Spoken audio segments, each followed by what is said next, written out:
बिस्मिल्लाहिर्रहमानिर्रहीम। वो लड़की मेरे सामने खड़ी थी। उसकी उम्र लगभग 20-22 साल थी। उसका पेट बढ़ा हुआ था। अपने पेट पर हाथ रखकर वो मुसलसल रोए जा रही थी, जबकि मैं उसके करीब खड़ी ये मंजर देख रही थी। वो मेरे सामने ही तड़पती रही और फिर उसकी आंखें बंद हो गईं। या अल्लाह! मैं एकदम उठ बैठी और अल्लाह का शुक्र अदा किया कि मैं ख्वाब देख रही थी। मेरा जिस्म पसीने में शराबूर था। जब भी मुझे ये ख्वाब आता था, दिल की धड़कनें बेतरतीब हो जाती थी और खौफ महसूस होता था। जाने ये ख्वाब मेरा कब पीछा छोड़ेगा, मैं सोच कर रह गई। मैंने घड़ी में वक्त देखा। आज मेरी आंख देर से खुली थी, इसीलिए मैं जल्दी जल्दी उठी और किचन में नाश्ता बनाने चली गई। मेरे तीनों बेटे लाउंज में बैठे नाश्ते का इंतजार कर रहे थे। बड़ा बेटा उबैद गुस्से में भरा बैठा था और उसके गुस्से से मुझे बहुत डर लगता था। इसीलिए सबसे पहले अंडा पराठा बनाया और चाय ठंडी करके उसके आगे पेश की। अचानक मेरा हाथ चाय के कप से टकराया और चाय उसके कपड़ों पर गिर कर उन्हें दागदार कर गई। वो आग भगोला हो गया और कहने लगा, आपसे तो किसी काम का कहना ही फजूल है। मैं लानत भेजता हूँ इस नाश्ते पर। मैं उससे माफ़ी मांगने लगी, मगर वो और अदील उठकर वहां से चले गए और बगैर नाश्ता किए ही ऑफिस के लिए निकल गए। मेरी आंखों में आंसू आ गए। मेरा बेटा उमैर मेरे पास आया और मुझे तसल्ली देने लगा। मैं मुस्कुरा दी और अल्लाह का शुक्र अदा किया कि कोई तो था जो मेरा हमदर्द था। मेरे तीनों जुड़वां बेटों में उमैर ही मेरे साथ अच्छा सलूक करता था। वो तीनों जुड़वां थे, मगर तीनों की शक्लें एक दूसरे से मुख्तलिफ थीं और फितरत भी। बाकी दो तो मेरे साथ नौकरानियों जैसा सलूक करते थे। मैं टूटे दिल से वही नाश्ता करने लगी जो वैद और अदील छोड़ कर गए थे। दोपहर हुई तो मैं बाजार सौदा लेने चली गई। मैं सोच रही थी कि आज बड़ा ज़बरदस्त डिनर बनाऊंगी ताकि मेरे तीनों बेटे मुझसे खुश हो जाएं। मैं गाड़ी ड्राइव करके जा रही थी। दरअसल मेरा ताल्लुक अमीर घराने से था। बचपन से ही मैंने अमीर घराने में आंख खोली थी। मेरे शौहर का इंतकाल हो गया था। मेरे बेटों को मुलाजिम और शेफ रखना पसंद नहीं था। वो मुझसे ही घर के सब काम करवाया करते थे। मैं करीबी मार्केट से सौदा लेकर घर जा रही थी जब अचानक ही मेरी गाड़ी के सामने एक लड़की आ गई। मैंने हड़बड़ाकर वक्त पर ब्रेक पर पैर दबा दिया। अगर जरा सी भी देर हो जाती तो शायद वो लड़की मेरी गाड़ी के नीचे आकर कुचली ली जाती। क्योंकि मुझे घर जाने की जल्दी थी, इसीलिए मैं 120 की स्पीड से गाड़ी चला रही थी। मैंने गाड़ी का शीशा नीचे किया और उस लड़की से पूछा कि क्या तुम ठीक हो। वो परेशानी से बोली, मुझे घर तक छोड़ दें प्लीज़, मेरी तबीयत ठीक नहीं है, ब्लड प्रेशर लो हो रहा है। मैंने फौरन उसे गाड़ी में फ्रंट सीट पर बैठा दिया। उसे देखकर मेरे दिल की धड़कनें तेज होने लगी और एक अजीब सी उनसियत महसूस हुई। वो बड़ी खूबसूरत थी। मैं तो उसे देखती ही रह गई। बेसाख्ता मैंने उसे गाड़ी के डैशबोर्ड पर पड़ी जूस की बोतल उठाकर दी। उसने जूस पिया तो मेरा शुक्रिया अदा करने लगी कि आपकी वजह से मेरी तबीयत बेहतर हुई है। मैंने उससे पूछा कि आपको कहाँ जाना है बेटा, तो ये जानकर मुझे बड़ी खुशी हुई कि वो तो मेरे ही मोहल्ले में रहती थी। मैंने उससे कहा कि बेटा आपका नाम क्या है, आज से पहले तो मैंने आपको यहाँ नहीं देखा। तो वो बोली, मेरा नाम अनीका है और हम कुछ दिन पहले इस मोहल्ले में आए हैं। मैं उससे बातें करते हुए गाड़ी चला रही थी। वो भी यहाँ सौदा लेने आई थी। उसके हाथ में एक बड़ा शॉपर था जिसमें सौदा वगैरह था। मैंने उसे उसके घर के आगे उतारा तो वो कहने लगी, आंटी आप भी मेरे घर आएं और चाय पी लें, आपने मेरी बहुत मदद की है। आपकी मेहमान नवाजी करके मुझे अच्छा लगेगा। मैंने इनकार किया तो वो जिद करने लगी। मुझे उसे मना करना अच्छा नहीं लग रहा था, इसीलिए मैं उसके घर आ गई। उसकी माँ ने दरवाज़ा खोला था। उस औरत ने चेहरे पर नकाब कर रखा था। मुझे अजीब लगा कि भला इस औरत ने अपने ही घर में नकाब क्यों किया हुआ है, मगर ये बात मैं उससे पूछ न सकी। मैंने तो जिंदगी में कभी घर से बाहर निकलते हुए भी नकाब नहीं किया था, इसीलिए मुझे वो औरत बड़ी अजीब लगी। अनीका ने मुझे बैठक में बिठाया और चाय बनाने चली गई। इस घर में आकर मुझे अजीब सी वहशत होने लगी। ये घर बहुत छोटा, पुराना और खस्ता हाल था। मैं सोचने लगी कि इस घर से अच्छे तो हमारे सर्वेंट क्वार्टर्स होते हैं। जब कई सालों पहले हमारे घर में नौकर चाकर होते थे तो हम उनको बड़े बड़े सर्वेंट क्वार्टर्स में ठहराते थे। मुझे एक लम्हे के लिए अनीका पर बड़ा तरस आया। उसने बताया था कि वो कुल मिलाकर 3 जुड़वा बहनें थीं। शक्लों में काफ़ी मुमासलत थी। मैंने उसकी बाकी बहनों को भी देखा।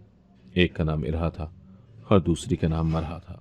वो बस मुझसे सलाम दुआ करके दूसरे कमरे में चली गई थी। मुझे तो ये तीनों बहनें ही बड़ी अच्छी लगी थी। चाय पीकर मैंने अनीका को कुछ पैसे दे दिए ताकि जो खर्चा उसने मुझ पर किया है उस पर बोझ न बच जाए, क्योंकि ये लोग मुझे बड़े गरीब लग रहे थे। ना उनके पास ढंग के बर्तन थे और ना अच्छा सामान था। मेरे बड़े इसरार के बावजूद अनीका ने मुझसे 1 रुपया तक न लिया। मैं अनीका से बड़ी मुतासिर हुई थी। वो लड़की मुझे बहुत अच्छी लगी। बाकी उसकी माँ मुझे बड़ी अजीब लगी थी, जिसने सिर्फ एक दो बातों के अलावा अपनी जबान तक नहीं खोली थी और ना ही नकाब उतारा था। मैं उनके घर से निकलकर गाड़ी में बैठकर अपने घर आ गई। जिस घर में मैं रहती थी ये 2 किनाल के रकबे पर मुश्तमिल बड़ा घर था। उसके अंदर हर शय कीमती थी। अपने घर में आकर मुझे बड़ा सुकून मिला। उन तीनों बहनों से मेरी बड़ी अच्छी जान पहचान हो गई। आज मेरी बड़ी बहन मेरे घर आई हुई थी। वो कह रही थी कि अब तो मैंने अपनी बेटी की शादी कर ली है, घर में बहू ले आई हूँ, इसीलिए अब तसल्ली से कहीं भी आ जा सकती हूँ। फाखरा, तुम भी अपने तीनों बच्चों की शादियां कर दो। माशाअल्लाह से तीनों की शादी की उम्र हो गई है। कोई लड़की ढूंढना शुरू करो उनके लिए।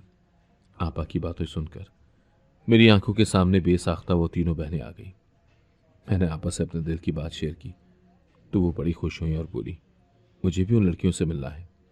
यूं मैं और आपा दोपहर को उन लड़कियों के घर चले गए। उनके माँ और बाप उस वक्त घर पर नहीं थे। हमें देखकर वो बहुत खुश हुई। थोड़ी देर बाद हम दोनों घर वापस आ गई। आपा कहने लगी, देखो फाखरा, वो तीनों लड़कियां हीरा हैं। जल्दी से अपने तीनों बेटों के लिए उनका हाथ मांग लो, वरना कोई और उनको ले उड़ेगा। आपा की बात सुनकर मुझ में जोश आ गया। अपने बच्चों की मर्जी जाने बगैर मैं फैसला तो नहीं ले सकती थी। इसीलिए आपा के जाने के बाद मैंने उबैद, अदील और उमर से बात की। उबैद और अदील ने तो मेरी पसंद की लड़की से शादी करने से साफ इनकार कर दिया था। मेरा बड़ा दिल टूटा। मैं रो पड़ी थी। कई दिनों मैंने उन दोनों की बड़ी मिन्नत समाजत की, मगर वो राजी न हुए। उनका फैसला अटल था कि अव्वल तो वो किसी गरीब लड़की से शादी नहीं करेंगे और दूसरा ये कि मेरी पसंद से नहीं करेंगे। उमर तो राजी हो गया था। इसीलिए मैंने सोचा कि तीनों लड़कियां ना सही, मगर एक लड़की को तो मैं जरूर इस घर की बहू बनाऊंगी। अब मैंने उन तीनों लड़कियों के माँ बाप से भी बातचीत शुरू कर दी थी। बहाने बहाने से मैं उनसे पूछती कि आपकी बेटियों का रिश्ता हुआ है या नहीं, मंगनी वगैरह, या कोई रिश्ता है आपकी नज़र में। ये सुनकर वो नफ़ी में सर हिला देते तो मेरे दिल को तसल्ली होती, लेकिन साथ साथ मैं सोचती, लगता है कि इनकी बेटियों की शादियों में गुर्बत आड़े आ रही है। जाहिर है इतनी खूबसूरत, जवान और अकरमंद लड़कियों का रिश्ता तो चुटकियों में हो जाता है, बशर्तिया कि गुर्बत ना हो। दिल दिल में मैं सोचने लगी कि अपने बेटों को किसी न किसी तरह मना ही लूंगी। फिर खुद ही ये ख्याल आता कि आखिर मुझे क्या हो गया है, मैं इन तीनों गरीब लड़कियों के पीछे क्यों पड़ गई हूँ। मुझे इनसे अजीब सी उनसियत क्यों महसूस हो रही है। हालांकि मेरा ताल्लुक तो बहुत अमीर घराने से था। मुझे अपने तीनों बेटों के लिए खूबसूरत से खूबसूरत और अमीर से अमीर लड़की भी मिल सकती थी। फिर इन गरीब लड़कियों से ही अपने बेटों की शादी क्यों करवाना चाहती हूँ, ये सोच मुझे काफ़ी परेशान कर रही थी। आज मैं घर पर अकेली थी, क्योंकि बच्चे ऑफिस के काम के सिलसिले में दूसरे शहर गए हुए थे। दोपहर को घर के दरवाजे पर दस्तक हुई तो ये देखकर खुशगवार हैरत हुई कि बाहर उन तीनों लड़कियों की मां मुझसे मिलने आई थी। हमेशा की तरह आज भी उसने नकाब किया हुआ था। मैं उसे अंदर ले आई और उजलत में किचन में गई। उसके लिए गर्मा गर्म चाय बनाई और खाना तैयार करके सब लवाजमात ट्रे में डालकर ले आई। फिर सब चीज़ें मेज़ पर रख दी। मैंने उससे कहा कि आप नकाब उतार दें, यहाँ मेरे अलावा कोई नहीं है। लेकिन मेरे कहने का उसे कोई असर नहीं हुआ। वो यूं ही नकाब के नीचे से खाना खाने लगी। मैं फ़कत यही सोचकर रह गई कि ये औरत कितनी अजीब है। खाना ख़त्म करके वो बोली, मैं आपका घर देखना चाहती हूँ। ये सुनकर मैंने उसे अपना घर दिखाया। अचानक वो एक जगह पर रुक गई और कहने लगी, मेरे लिए एक कप मज़ीद चाय बना लाई। मुझे आपके हाथ की चाय बड़ी पसंद आई है। उसकी बात सुनकर मैं हैरत से उसे देखने लगी। फिर खुशी खुशी चाय बनाने चली गई। जब चाय बनाई तो देखा कि वो लाउंज में आकर बैठ चुकी थी। मगर मैं चाय बनाकर लाई तो वो ये कहकर घर से चली गई कि मुझे देर हो रही है, जबकि मैं तो सदमे में आ गई। मेरे हाथ में हनूस चाय का कप था। मुझे पक्का यकीन आ चुका था कि ये औरत बहुत अजीब है। अगर इसे देर हो रही थी तो मुझे चाय बनाने का कहा ही क्यों था। मुझे ही वो चाय ख़त्म करनी पड़ी थी। कुछ दिन इसी तरह गुजर गए। तबीयत खराबी की वजह से मैं चंद दिन घर से बाहर ही न निकल सकी। आज दोपहर को मैं शॉपिंग पर जाने का सोच रही थी। गाड़ी मैंने सर्विस करवाने के लिए भेजी हुई थी, इसीलिए अब मुझे टैक्सी पर जाना पड़ रहा था। बाकी 2 गाड़ियों पर तो तीनों बेटे ऑफिस गए हुए थे। मैं घर को ताला लगाकर निकली और जब उन लड़कियों के घर के करीब पहुंची तो ये देखकर दंग रह गई कि मेरा बेटा उबैद उन लड़कियों के घर से निकल रहा था। अनीका मुस्कुरा मुस्कुरा कर उससे बातें कर रही थी। उबैद भी बड़ा खुश होकर उससे बातें कर रहा था। फिर गाड़ी में बैठकर उसने गाड़ी स्टार्ट की और वहां से चला गया। मैं दरख्त की आड़ में छुपकर यह मंजर देख रही थी। मुझे तो अपनी आंखों पर यकीन ही नहीं आ रहा था। मैंने अपने दिल पर हाथ रख लिया कि यह तो मौत से ही हो गया था। मैं खुशी खुशी शॉपिंग पर गई और सोचा कि आज जब उबैद घर वापस आएगा तो मैं उससे दोबारा अनीका के साथ रिश्ते की बात करूंगी। जब रात को हम सब मिलकर खाना खा रहे थे तो मैंने इस बात का जिक्र छेड़ा। हैरत अंगेज तौर पर मेरे तीनों बेटे उन लड़कियों से शादी करने पर राजी हो चुके थे। मैं तो खुशी से फूले नहीं समा रही थी। वो बेटे जो कल तक मेरी पसंद और गरीब लड़की से शादी पर राजी नहीं थे, आज राजी हो गए थे। मैंने शुक्राने के नफिल अदा किए और अगले ही दिन उन लड़कियों के घर तहरीफ लेकर चली गई। मुझे उन तीनों की मां से बात करते हुए थोड़ा डर लग रहा था, क्योंकि जहां तक मैंने गौर किया था वो बड़े सख्त और उखड़े मिजाज की थी। सो मैंने सोच सोच कर लफ्ज़ अदा किए और अपने दिल की बात उसको बताई कि मैं अपने तीनों बेटों के लिए आपकी तीनों बेटियों का हाथ मांगने आई हूँ। ये सुनकर उनकी माँ का जो रद्द-ए-अमल था, मुझे तो यकीन ही नहीं आ रहा था। वो तो एकदम खुश हो गई थी। उसका शौहर भी बड़ा खुश था। उस औरत का नाम सबाहत था। वो जल्दी से मिठाई लेने चली गई। मैंने उन लड़कियों से कहा कि अब तो अपनी माँ से कह दो कि अपना निकाब उतार ले और मुझे चेहरा ही दिखा दे। मैं इश्तियाक से बोली, मगर उन तीनों ने बताया कि हमारी अम्मी कुछ दिन बाद खुद ही नकाब उतार देंगी। मैंने मज़ीद इसरार नहीं किया। मिठाई खाने के बाद जब मैंने उन दोनों मियाँ बीवी से शादी की तारीख के बारे में पूछा तो सबाहत कहने लगी, ये आपकी ही बेटियां हैं, जब चाहें ले जाएं। वो कुछ तंजिया लहजे में बोली थी, मगर उस वक्त मैं इतनी खुश थी जैसे पता नहीं कौन सी सल्तनत मुझे मिल गई हो। मैं तो खुद हैरान थी कि उन लड़कियों में ऐसा क्या था जो मैं उनकी गुर्बत के बावजूद उनसे इतना प्यार करने लगी थी। हालांकि मैं हमेशा से ऐसी नहीं थी। मैं तो बड़ी मगरूर हुआ करती थी। गुर्बत और गरीब लोगों से मुझे नफरत थी। ये सब सोचते हुए मेरी आंखों में बेसाख्ता आंसू आ गए, क्योंकि मुझे अपना भयानक माजी याद आने लगा था। उस वक्त खुशी के मौके पर रोना मुनासिब नहीं था, इसीलिए फौरी आंसू साफ किए। बच्चों को इस बारे में बताया तो वो भी मेरी तरह ही खुश हो गए थे। उबैद और अदील का रवैया मेरे साथ काफ़ी बेहतर हो गया था। ये मेरे लिए सबसे बड़ी बात थी। मैंने सोच रखा था कि 1-2 माह के अंदर ही बच्चों की धूमधाम से शादी कर दूंगी। आज मेरा घर की तफसीली सफाई करने का इरादा था। जब ऊपर वाले पोर्शन और अपने कमरे की सफाई करके मैं उबैद, अदील और उमैर के कमरे तक पहुंची तो एक अजीब बात मेरे सामने आई। वो बात ये थी कि उन तीनों के कमरे से मुझे कुछ अजीबो गरीब कागजात और चीज़ें मिली थी, जिस पर न जाने कौन सी जबान में अल्फाज लिखे हुए थे। चंद अशकाल भी बनी हुई थी। ये चीज़ें देखकर मैं एकदम खौफजदा हो गई, क्योंकि इतना तो मुझे भी मालूम था कि ये बड़े सख्त तावीज़ वगैरह थे। मैं काफ़ी देर उन तावीज़ात को अलट पलट कर देखती रही और फिर अपनी एक पुरानी सहेली को फ़ोन किया। वो इन तावीज़ात के बारे में काफ़ी इल्म रखती थी। तावीज़ात की तस्वीर खींचकर मैंने उसे भेजी और उससे पूछा कि ये किस चीज़ के तावीज़ हैं। पता नहीं मेरे तीनों बेटों के कमरे में ये किस तरह से आ गए। कुछ देर बाद जब उसका फ़ोन आया और जो बातें उसने मुझे बताई तो मेरे तो होश ही उड़ गए। उसने बताया कि ये तावीज़ात तुम्हारे बेटों पर उनको किसी की तरफ माइल और शदीद मोहब्बत पैदा करने के लिए किए गए हैं। इन तावीज़ात का असर इतना तेज़ और सख्त होता है कि बंदा अपनी मोहब्बत के लिए जान भी दे सकता है और ले भी सकता है। इन तावीज़ात का असर बड़ा जल्दी होता है। उसकी बातें सुनकर मेरी रूह कांप गई और मैं ये गुत्थी सुलझाने की कोशिश करने लगी। कुछ दिन पहले तो यहाँ पर उन तीनों लड़कियों की माँ आई थी। वो घर देख रही थी और फिर अचानक ही मेरे बेटों के कमरे के बाहर रुककर वो मुझसे चाय की फरमाइश करने लगी थी। जब मैं चाय बनाने गई तो वो काफ़ी देर बाद लाउंज में आई और फिर चाय पिए बगैर ही वहाँ से चली गई। उसके बाद से उबैद मुझे अनीका से बातें करता हुआ नजर आया। उसके बाद अदील भी मरहा से शादी करने पर राजी हो गया। वो तीनों ही उन लड़कियों के बारे में मुझसे पूछने लगे और ये उन्हीं का फैसला था। वो उन लड़कियों से जल्द शादी करना चाहते थे। मैं अपना सर पकड़ कर रह गई। वो औरत सबाहत शुरू से ही मुझे मशकूक सी लगती थी।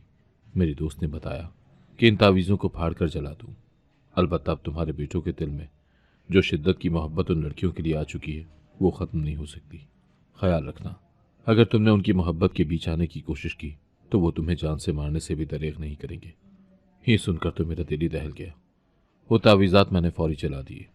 मेरे बेटे तो वैसे भी इन सब पर यकीन नहीं रखते थे, मगर मुझे यकीन था। मैं सोचने लगी कि उस सबाहत से तो ज़रूर कुछ पूछ कर रहूँगी कि भला मेरे बेटों पर यह सब करने की क्या ज़रूरत थी। अभी मैं उससे कुछ पूछ नहीं सकती थी, क्योंकि मामला बिगड़ भी सकता था। अगर मेरे बास पुरुष करने पर तैश में आ जाती और मेरे बेटों को मेरे खिलाफ भड़काना शुरू कर देती तो मेरे हाथ तो खाली रह जाते।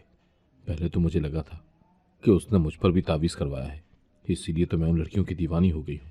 मगर फिर याद आया कि मैं तो पहले दिन से ही उस लड़की अनीका की दीवानी हो गई थी जब हमारी इत्तेफाकिया मुलाकात हुई थी।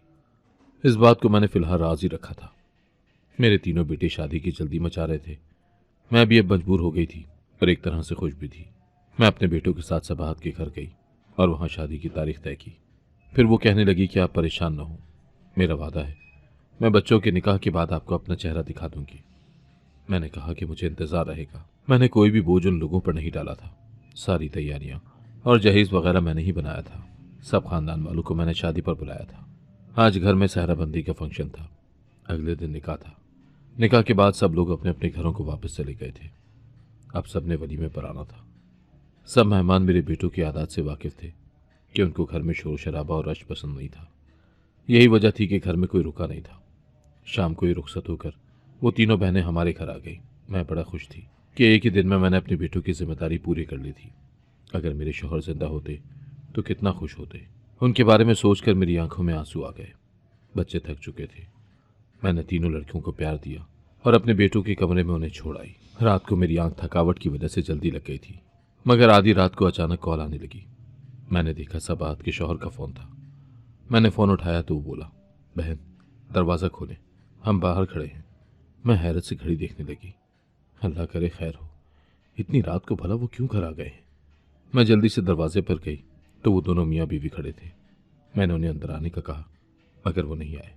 उन दोनों के हाथ में सामान था। वो बोले, आपका बहुत बड़ा एहसान है कि आपने हमारी तीनों बेटियों को ब्याह लिया। अब हम इस शहर को हमेशा के लिए छोड़कर जा रहे हैं और अब कभी लौट कर नहीं आएंगे। उनकी बात सुनकर मैं तंग रह गई और कहा, आप कैसी बातें कर रहे हैं। वो बुढ़ा कहने लगा, अभी तो आपको एक तोहफा देना बाकी है। हमारे घर का दरवाज़ा खुला है। वहाँ मेरे कमरे के बिस्तर पर एक खत पड़ा है। उसमें इन तीनों बच्चियों का राज लिखा है। वो खत जाकर पढ़ लो। जब तक आप खत पढ़ोगी हम यहाँ से जा चुके होंगे। उस बुढ़े ने कहा। उसके बाद उस औरत ने अपना नकाब उतारा। जैसे ही मैंने उसे देखा मेरे होश उड़ गए। तुम सबा? मैं सदमे से बोली। आज बरसों बाद भी मैं उसका चेहरा नहीं भूल पाई थी। वो कहने लगी, आज मेरा बदला पूरा हुआ। हम जा रहे हैं और जाते जाते तुम्हें जिंदगी का सबसे बड़ा दुख देकर जा रहे हैं। तुमने तो हमें थोड़े अरसे की अजियत दी थी, मगर हम तुम्हें सारी जिंदगी की अजियत देकर जा रहे हैं। इतना कहकर वो दोनों मियाँ बीवी पास खड़ी टैक्सी में बैठे और वहां से चले गए। जबकि मैं कांपने लगी। उस खत के बारे में याद आने पर मैं भागकर उनके घर गई, जहां का टूटा फूटा दरवाज़ा खुला हुआ था। मैं अंदर दाखिल हुई और कमरे में जाकर बिस्तर पर पड़ा खत उठाया और उसे पढ़ा। उसमें लिखा था, मैं वही सबा हूं जो कई साल पहले तुम्हारे घर एक नौकरानी की हैसियत से आती थी, मगर तुमने जो मेरे साथ किया मैं उसे कभी भूल नहीं सकती। मैंने इरादा कर लिया था कि मैं तुमसे हर जुल्म का बदला लूंगी और आज मेरा बदला पूरा हुआ। तुमने मेरे बच्चे को दुनिया में आने से पहले ही मार डाला था। मैंने चुपके से तुम्हारी तीनों नन्ही सी बेटियों को अगवा कर लिया था और फिर उनकी परवरिश की। उनसे ये छुपाए रखा कि हम दोनों उनके असली माँ बाप नहीं हैं। असली माँ उनकी तुम हो। मैं ही उनको अपने इशारे पर चलाती थी। कई साल बाद मैं अपने गांव से यहाँ तुम्हारे ही घर के पास गरीब बनकर शिफ्ट हुई थी। मैंने पूरे मंसूबे के साथ अनीका को सच्चाई बताए बगैर तुम्हारे रास्ते में भेजा। तुमसे जान पहचान बनवाई, तावीज़ात तुम्हारे घर रखे ताकि तुम्हारे सगे बेटे तुम्हारी ही सगी बेटियों से शदीद मोहब्बत करने लगे। अब सारी उम्र वो गुनाह में मशगूल रहेंगे जिसकी सज़ा तुम्हें उम्र भर मिलती रहेगी। दुनिया में और आखिरत में तुम सब लोग जलील और रुस्वा होगे। जब सबको पता चलेगा कि 6 सगे बहन भाइयों ने आपस में शादियां कर ली तो लानतें भेजेंगे तुम पर। बदनाम हो जाओगी तुम। सारा गुरूर मिट जाएगा। तुम्हारी सगी बेटियां भी नहीं जानती कि मैंने कैसा खेल खेला है उनके साथ। खत पढ़ते हुए मेरे हाथ लरस रहे थे। मेरा दिमाग अपने माजी की तरफ पलटा। कई साल पहले सबा नाम की एक लड़की हमारे घर मुलाजमा थी। तब हम लोग लाहौर शहर के किसी और इलाके में रहते थे। मुझे हमेशा से अपनी अमीरी का रोब सब पर झाड़ने का शौक था। यूं मैं अपनी मुलाजमाओं और नौकर चाकरों पर बड़ा जुल्म करती थी। अगर कोई मामूली सी भी गलती करता तो उसको सख्त से सख्त सजा देती थी। मेरी शादी मेरे तयाजात से हुई थी। हम सब लोग इकट्ठे रहते थे। इसी तरह मैका और ससुराल एक ही घर बन गया। शादी के 2 सालों बाद मेरे घर 3 जुड़वां बेटियों की पैदाइश हुई। मैंने उनका नाम आयशा, जैनब और अनाया रखा था। एक दिन मेरी तबीयत बड़ी ख़राब थी। मैंने अपनी मुलाजमा सबा को अपने कमरे में बुला लिया ताकि वो मेरी तीनों बेटियों का ख्याल रख सके। मेरी तीनों बेटियां भी 10 दिन की थीं। घर पर कोई भी नहीं था। सब लोग दूर शादी पर गए हुए थे। सबा भी हामला थी। वो उम्र में मुझसे कुछ साल छोटी थी। सबा की लापरवाही की वजह से मेरी बेटी आयशा बेड से गिर गई और उसके माथे से खून निकलने लगा। ये सब देखकर मेरी जान ही निकल गई। मेरी बेटी बेहोश हो गई थी। बड़ा खून बह गया था। मैं हमेशा मुलाजिम और नौकरों को गलती की बड़ी सख्त सजा देती थी। इसीलिए मैं गुस्से में पागल हो गई और सबा को मारना शुरू कर दिया। अचानक वो पेट के बल जमीन पर गिरी। वो 6 माह की हामला थी। उसने बहुत माफ़िया मांगी और रोना शुरू कर दिया कि अल्लाह के लिए मुझे छोड़ दें, मुझे अस्पताल ले जाएं, मेरा बच्चा मर जाएगा। वो पेट पर हाथ रखे रो रही थी। मेरी मिन्नत समाजत करते करते वो बेहोश हो गई, मगर मुझे उस पर तरस ना आया। मैं ड्राइवर के साथ आयशा को लेकर अस्पताल आ गई। शुक्र था कि उसकी जान बच गई थी। जब मैं वापस घर आई तो मुझे सबा कहीं नजर न आई। नौकरों ने बताया कि वो होश में आने के बाद खुद ही कहीं चली गई थी, और फिर उस दिन के बाद से किसी ने सबा की शक्ल तक न देखी और न कोई जानता था कि वो कहाँ गायब हो गई। उस वाक़े के कुछ माह बाद घर से मेरी तीनों बेटियां अगवा हो गई। उन दिनों मोहल्ले में छोटे बच्चों के अगवा होने की केसेस उरूज पर थे। हम लोगों ने आयशा, ज़ैनब और अनाया को बहुत तलाश किया, मगर वो कहीं ना मिली। मेरी दुनिया ही उजड़ गई थी। शौहर गुस्से में था कि ये सब तुम्हारी लापरवाही का नतीजा है। उसके बाद मैं कभी माँ भी ना बन पाई, इसीलिए उसने मुझे तलाक दे दी। मगर कुछ देर से बाद एक हादसे में उसकी मौत हो गई। घर वालों ने मेरी दूसरी शादी करवा दी। जिस आदमी से मेरी शादी हुई थी वो भी हमारी तरह अमीर था। उसके पहले से 1 साल के 3 जुड़वा बेटे थे। उसकी बीवी जब दूसरी बार हमला होने लगी तो पेचीदगियों की वजह से इंतकाल कर गई। यूं मैंने उन बच्चों को माँ बनकर पाला, मगर मैं अपनी बेटियों को भुला नहीं पाई थी। उबैद, उमैर और अदील मेरे सगे बेटे नहीं थे, और न ही मेरी बेटियां उनकी सौतेली बहनें थीं। उनके माँ और बाप दोनों अलग अलग थे, इसीलिए सौतेला या सगे रिश्ते का कोई वजूद नहीं था। मैं सजदे में गिर गई और अल्लाह से माफ़ी मांगी। मैंने आज तक सबा के साथ जो किया उस पर शर्मिंदा थी और उससे माफ़ी मांगना चाहती थी, मगर वो पहले की तरह आज भी चली गई थी। मैं फौरन अपनी बेटियों को देखने घर भागी और बारी बारी उनके कमरे में गई। सबको अपना माजी और सच्चाई बता दी। शुक्र था कि किसी को अब मुझसे कोई गिला नहीं था। सब बहुत खुश थे। मैं अक्सर सोचती थी कि माजी में मैं कितनी ज़्यादा तकब्बुर करने वाली और गुरूर वाली होती थी। मुझे मुलाजमों पर जुल्म नहीं करना चाहिए था। मेरे एक जुल्म से सबा बागी हो गई थी और उसने बदले की आग में अल्लाह की हुदूद को तोड़ने की कोशिश भी की थी। ये सोचकर मेरी रूह लरस आती थी कि अगर वाकई मेरे बच्चे आपस में सगे या सौतेले बहन भाई होते तो मुझ समेत उनकी आखिरत और दुनिया ही बर्बाद हो जाती और वो सारी उम्र लानत और गुनाह के मुस्तहिक होते। सबा ने उन पर तावीज़ भी इसीलिए करवाया था ताकि वो कभी अनीका, मरहा और अरहा को छोड़ न सके। मैंने सच्चे दिल से अल्लाह से माफ़ी मांग ली थी। आपको क्या लगता है, मैं माफ़ी के लायक हूँ या नहीं? अगर आपको आज की कहानी पसंद आई है तो वीडियो को जरूर लाइक कीजिएगा और अपने दोस्तों के साथ भी शेयर कीजिएगा। और हाँ, अगर आपने अभी तक हमारा चैनल सब्सक्राइब नहीं किया तो जरूर सब्सक्राइब करें। मिलते हैं कल एक नई और दिलचस्प कहानी के साथ। अल्लाह हाफिज।